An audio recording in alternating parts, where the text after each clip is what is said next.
Pinagmamasdan ko yung bangkay mo na parang tuta. Sa tabi ng hukay, yung dating astang goat naging tupa. Nawalan ng sungay. Katawan mo sa dugo nakahilata. Wala ng kulay. Ngayon kahit ano pang pabibo ng bata, wala ng buhay. Kaya naman ang daling isinilid, walang palag. Hindi na malikot. Teka, ang luwag pa sa body bag, kasya pa si Mot! Ngayon ako na yung kontrabida sa litrato.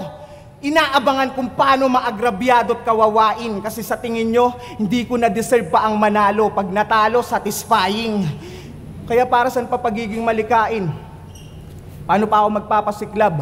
Kung mas nakulayan na to ng kontrobersyang mas pinapatingkad. Baliwala lang lahat ng mga laro sa salita kong nilimbag. Kung hindi nyo naman nakikitang ako na yung binabaliktad. Pero sige, ako na yung antagonista. Kasi kahit gusto kong bumait, di ko na magagawa to.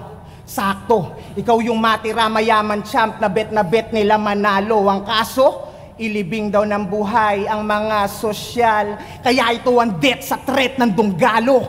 Kasi massacre to gago. May halong ghetto dogs yung mix. Alam nyo na yung sunod na hit. Ito'y 5:30 Santa Rosa. Di naaabot pa yung 6.